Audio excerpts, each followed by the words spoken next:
Bonjour, ici Angelin Quadio. C'est sur un bateau, certainement un bateau plus grand que celui-ci, qu'il est monté pour tenter le plus grand exploit de l'histoire de l'univers tout entier. Je ne dis pas seulement de l'histoire de l'humanité, je dis bien de l'histoire de l'univers tout entier. Qui est-il et quel était son projet? Écoutez son histoire jusqu'à la fin et ce qu'il a découvert pourrait changer votre vie aujourd'hui même et à tout jamais.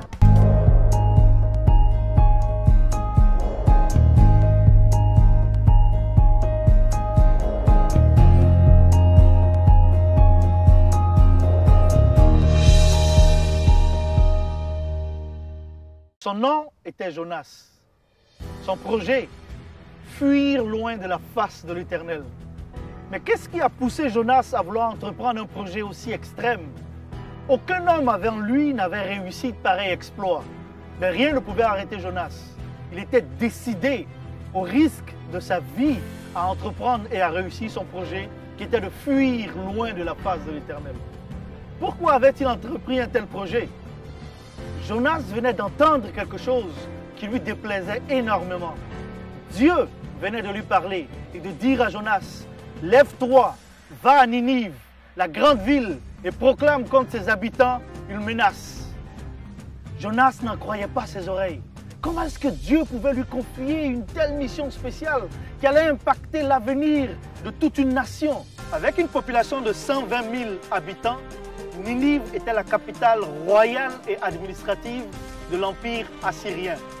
Les Assyriens étaient la grande puissance de l'époque. Ils étaient de redoutables guerriers et ils détruisaient tout sur leur passage.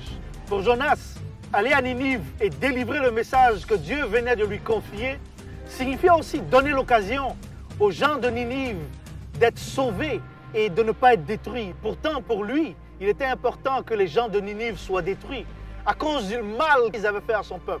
Plusieurs questions passaient par la tête de Jonas.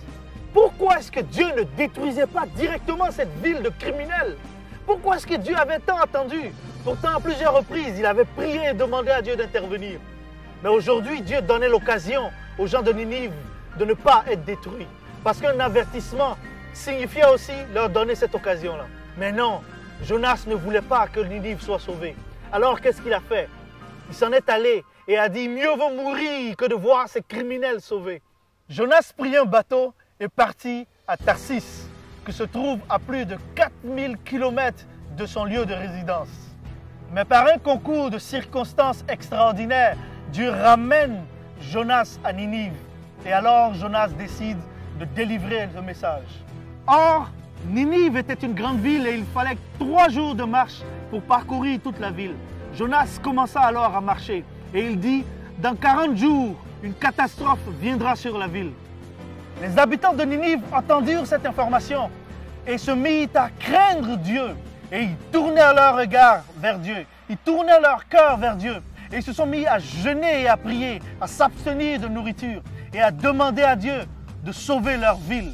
Et ils se sont mis à demander pardon à Dieu pour tous les crimes qu'ils avaient pu commettre. Imaginez 120 000 habitants qui s'accordent pour demander pardon à Dieu. Et la chose extraordinaire qui s'est passée, lorsque tous les gens de Ninive se sont tournés vers Dieu, Dieu a entendu la voix de ces criminels et Dieu a pardonné aux gens de Ninive.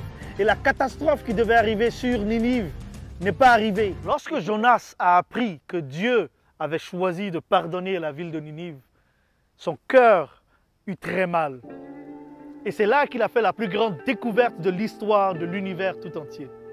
Il a découvert que Dieu est un Dieu qui pardonne le crime, il pardonne la faute et il pardonne les offenses.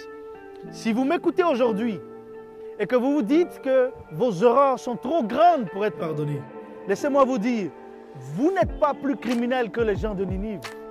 Leur sport national était de commettre des crimes.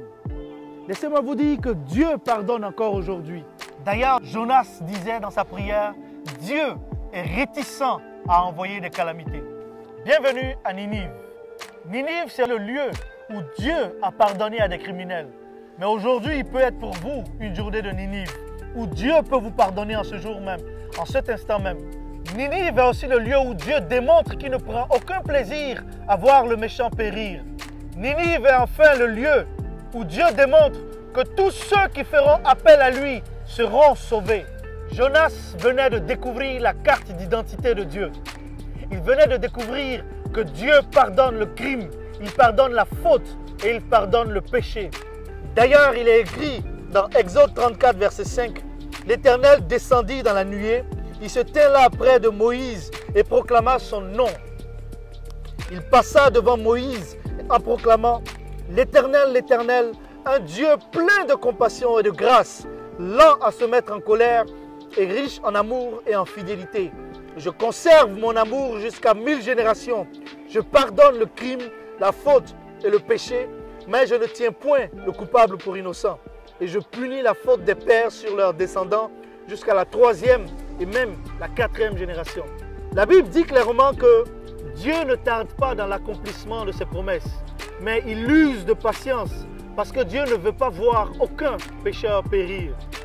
D'ailleurs, dans Ézéchiel, il est écrit « Pensez-vous, et c'est Dieu qui parle, que je prenne le moins plaisir à voir mourir le méchant? Demande le Seigneur l'Éternel. Mon désir n'est-il pas plutôt qu'il abandonne sa mauvaise conduite et qu'il vive? Vraiment, moi je ne prends aucun plaisir à voir mourir qui que ce soit. Le Seigneur l'Éternel le déclare. Convertissez-vous et vivez. » Et c'est l'appel que nous avons pour vous aujourd'hui. Sachez-le aujourd'hui, il n'y a aucun péché qui est trop grand que Dieu ne puisse pardonner. Il n'y a aucune faute qui est trop grande que Dieu ne puisse pardonner. Il n'y a aucune offense qui est trop profonde. Et vous n'êtes pas aussi loin que ça que personne ne peut vous voir. Jonas a tenté de fuir la présence de Dieu.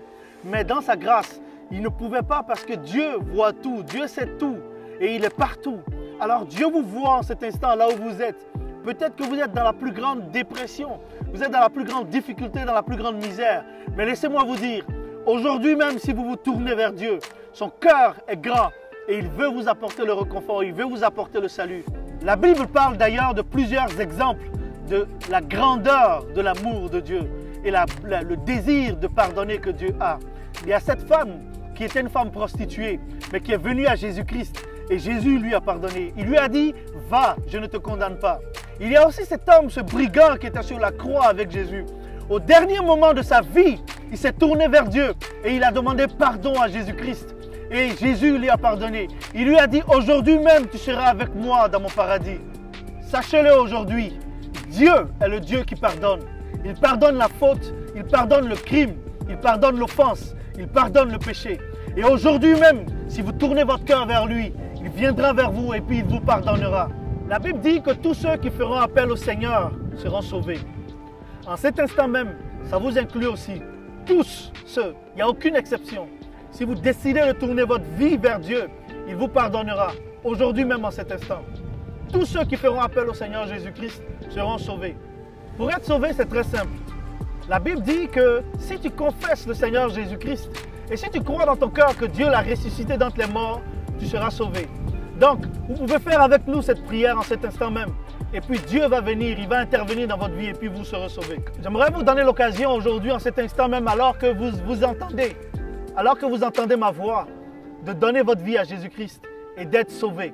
Ce Dieu dont on vient de parler est le Dieu qui pardonne le crime, il pardonne la faute et il pardonne le péché. Si vous voulez tourner votre cœur vers Dieu en cet instant même, il va vous pardonner. Et si vous choisissez de faire cette prière avec moi, Jésus va venir dans votre vie en cet instant même et vous allez être sauvés. Vous pouvez répéter avec moi, Seigneur Jésus, je viens devant toi aujourd'hui, sachant que je suis un pécheur. Je te donne ma vie en cet instant. Je crois que tu es mort sur la croix pour mes péchés. Je te reçois comme Seigneur et Sauveur. Et je confesse de ma bouche le Seigneur Jésus-Christ. Et je crois dans mon cœur que Dieu l'a ressuscité d'entre les morts. Je le crois, je le reçois et je le confesse. Et je suis sauvé. Merci de m'accueillir dans ta famille. Merci de m'accueillir dans ta maison. Et je te dis merci, Seigneur Jésus, de me sauver en cet instant. Je te remets ma vie, Seigneur Jésus-Christ. Sois mon Seigneur et sois mon Sauveur. Au nom de Jésus. Amen. Merci de nous avoir écoutés. Que le Seigneur Dieu fasse luire sa face sur vous, qu'il vous accorde sa grâce et qu'il vous bénisse en cette journée même. Merci Jésus.